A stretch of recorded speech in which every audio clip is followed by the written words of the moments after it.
بسم اللہ الرحمن الرحیم۔ السلام علیکم 8th کلاس، کیسے ہیں بیٹا آپ لوگ؟ میں امید کرتی ہوں کہ آپ روبہ صحت ہوں گے۔ اللہ تعالیٰ آپ سب کو اپنی حفظ و امان میں رکھے اور صحت کی دولت سے مالا مال کرے۔ بیٹا آج ہم تھوڑا سا پریویس کام کی طرف چلتے ہیں، پچھلے کام کی طرف جو ہم نے سٹارٹ میں پڑھا۔ اس کا مقصد آپ کو تھوڑا سا تیاری کروانا کہ آج سے 2 دن بعد ماہ رمضان شروع ہونے والا ہے، تو آپ کو وہ بھولی بسری باتیں یاد کروانا جو آپ بھول چکے ہیں۔ بھولے نہیں ہیں تو کم از کم ذہن سے تھوڑی دیر کے لیے نکل ضرور گئی ہیں۔ ہم نے 8th کلاس روزے والا چیپٹر پڑھا تھا، روزہ فضیلت و معاشرتی اثرات۔ روزے کے معنی و مفہوم پڑھے تھے ہم نے کہ رک جانا، بچ جانا، یعنی کہ گناہوں سے، بری باتوں سے بچنا، اپنے آپ کو جائز نفسانی خواہشات سے روک لینا۔ اس بابرکت مہینے کی اہمیت کا اگر ہم دیکھیں، اندازہ کریں، حدیث کا مفہوم ہے کہ اللہ تعالیٰ فرماتا ہے اگر لوگوں کو پتہ چل جائے نا کہ ماہ رمضان کیا ہے تو وہ سارا سال ماہ رمضان ہونے کی دعا کریں۔ وہ دعا کریں کہ سارا سال ہی ماہ رمضان جیسے مہینوں میں سے گزرے۔ تو اللہ تعالیٰ نے یہ بابرکت مہینہ مسلمانوں کو دیا ہے تاکہ وہ اللہ تعالیٰ کی عبادت بھی کریں۔ عبادت تو ظاہری بات ہے پوری زندگی کے لیے فرض ہے، لیکن خاص طور پر اس میں اجر بڑھا دیا۔ جو عام دنوں میں اپنی مصروفیات کی وجہ سے عبادت نہیں کر پاتے، اس ماہ میں جو خوشی و خضوع سے اللہ کی رضا کے لیے عبادت کریں گے، اس کو راضی کرنے کے لیے حقوق العباد ادا کریں گے، تو اللہ تعالیٰ اس کا اجر بڑھا دیتا ہے۔ بیٹا جس طرح سے آپ نے پڑھا ہے کہ روزہ اور دوسری عبادات میں فرق بھی ہے کہ دوسری عبادات تو سب کے سامنے کی جاتی ہیں، روزہ ایسی عبادت ہے جسے اگر کوئی کسی کو نہ بتائے تو معلوم نہیں ہوتا، لیکن وہ صبر کرتا ہے۔ روزہ ہمیں صبر کرنا سکھا رہا ہے۔ اسی طرح روزہ ہمارے سابقہ گناہوں کی بخشش کا بھی ذریعہ ہے کہ جو بندہ خوشی و خضوع سے اللہ کی رضا کے لیے بغیر کسی دکھاوے کے صرف اللہ کو راضی کرنے کے لیے عبادت کرتا ہے، راتوں کا قیام کرتا ہے یعنی تہجد پڑھتا ہے، قرآن پاک کی تلاوت کرتا ہے، تو اللہ تعالیٰ اس کے پچھلے گناہوں کو معاف کر دیتا ہے۔ یہ بھی ہے کہ ماہ رمضان کی ایک یہ فضیلت ہے، یہ فائدہ ہے ہمیں ماہ رمضان کا کہ ماہ رمضان میں جب ہم نوافل پڑھتے ہیں تو نفل کا ثواب اللہ تعالیٰ فرضوں کے برابر کر دیتے ہیں۔ نبی کریم صلی اللہ علیہ وسلم نے بھی فرمایا ہے کہ روزہ دار کے لیے 2 خوشیاں ہیں۔ ایک خوشی تو جب وہ روزہ افطار کرتا ہے، اس وقت اسے کیا خوشی ہوتی ہے کہ جب وہ کوئی افطاری سے پہلے وہ جو بھی دعا مانگتا ہے اللہ تعالیٰ اسے قبول کرتا ہے۔ اور دوسری خوشی جب وہ اللہ تعالیٰ سے اس روزے کا اجر پائے گا، اللہ تعالیٰ سے ملاقات کرے گا حشر کے دن اور اپنے روزے رکھے ہوئے روزے ایمان کی حالت میں رکھے ہوئے روزوں کا اجر پائے گا۔ بیٹا ہم نے پڑھا کہ روزے کے معاشرتی اثرات کیا ہیں۔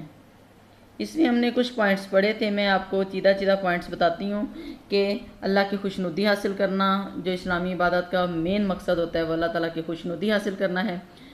اس سے معاشرے کی بہت ساری برائیاں دور ہو جاتی ہیں۔ دوسری بات یہ کہ انسان کے اندر تقویٰ پیدا ہوتا ہے، اللہ تعالیٰ کا خوف اور ڈر پیدا ہوتا ہے، وہ پرہیزگار بننے کی کوشش کرتا ہے۔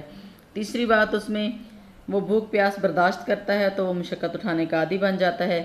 چوتھا پوائنٹ ہے جی مقررہ وقت پر اٹھنا، سحری نوش کرنا، پھر مقررہ وقت پر ساری نمازیں پڑھنا، پھر مقررہ وقت پر افطاری کرنا، یہ انسان کو وقت کی پابندی کرنا اور اس کے فوائد سکھاتا ہے۔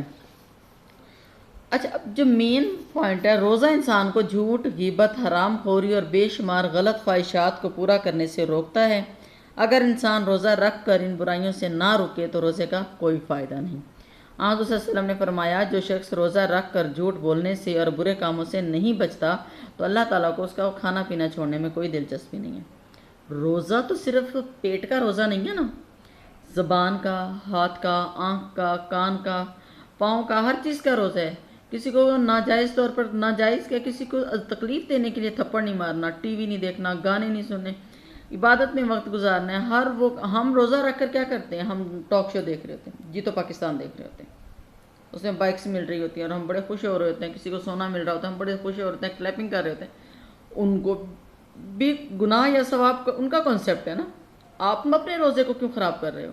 آپ کا روزہ ہے، آپ نے ان برائیوں سے رکنا ہے نا، جھوٹ بولنا ہے، وہ جھوٹ ہے، وہ جو ٹی وی پہ آپ دیکھ رہے ہیں نا وہ جھوٹ ہے، وہ ایک دھوکہ ہے جو آپ دیکھ رہے ہیں اور اپنا ٹائم ضائع کر رہے ہیں۔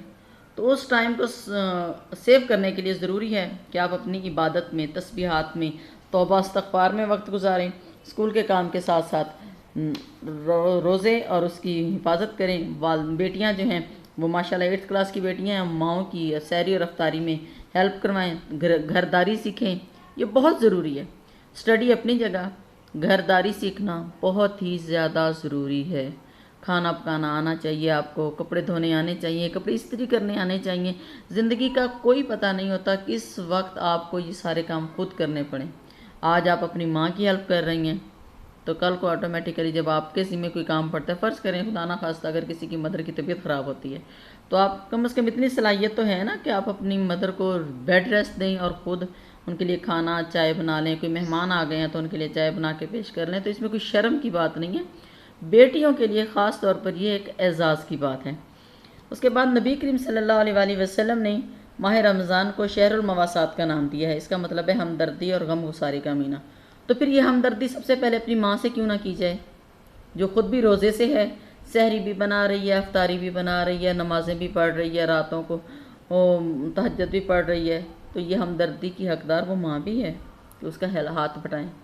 اس کی طبیعت خراب ہو سکتی ہے، اسے دبا سکتے ہیں آپ۔ اس کے بعد اس ہمدردی اور غمگساری کے جو حقدار ہیں وہ آپ کے رشتہ دار، سب سے پہلے غریب رشتہ دار، مستحق رشتہ دار، اس کے بعد آپ کے ہمسائے، اس کے بعد آپ کے جاننے والے دوست احباب، اور پھر اس کے بعد پورا معاشرہ، سب کے ساتھ ہمدردی اور غمگساری کا جذبہ پیدا ہوتا ہے۔ صحت بھی آپ لوگوں کی بہتر ہوگی اگر آپ روزہ رکھیں گے۔ سارا دن ہم کھاتے ہیں، لیز کھا رہے ہیں، چپس کھا رہے ہیں، باٹل پی رہے ہیں، آج بریانی کھانی ہے، آج یہ کھانا ہے، وہ کھانا ہے، کھاتے کھاتے کھاتے کھاتے ایسا ہو جاتا ہے کہ ہمارا اسٹمک جو ہے نا وہ ہمیں جواب دینا شروع کر دیتا ہے۔ کبھی ہمیں تیزابیت ہو جاتی ہے، کبھی ہمیں اسٹمک میں پین ہو جاتی ہے۔ تو یہ جو روزہ ہے نا، روزہ ہمارے اسٹمک کی، ویسے تو پورے جسم کی، لیکن اسپیشلی اسٹمک کی بیماریوں کو بہت حد تک کم کر دیتا ہے۔ تو ان بیماریوں کو کم کریں، روزے رکھیں۔ اور آج آپ نے کیا کرنا ہے جی، آپ کی ڈائری ہے کہ آپ نے ایک لسٹ بنانی ہے کہ ایک ماہ رمضان میں آپ نے کیا کیا کام کرنے ہیں۔ لسٹ بنائیں نوٹ بک پر اور مجھے بھیجیں بھی صحیح کہ آپ ماہ رمضان میں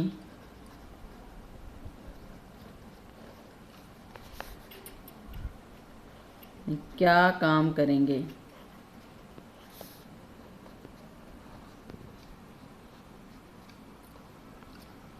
ٹھیک ہو گیا بیٹا، آپ نے لسٹ بنانی ہے اور پھر مجھے بھیجنی ہے، میں دیکھوں کہ آپ لوگوں کے مائنڈ میں کیا آیا ہے کہ آپ نے کیا کرنا ہے اس ماہ میں۔ یہ مہینہ آپ کو کیسا لگتا ہے؟ آپ نے اس مہینے میں اللہ تعالیٰ سے کیا مانگنا ہے، اور اس مہینے میں اللہ تعالیٰ کے سے آپ نے کیا، اللہ تعالیٰ کی کون کون سی احکام کو آپ نے پورا کرنے کی کوشش کرنی ہے۔ میں دیکھتی ہوں آپ لوگوں نے کیا لسٹ بنانی ہے۔ لسٹ بنائیں جلدی سے اور مجھے فارورڈ کر دیں۔ اوکے، اللہ حافظ۔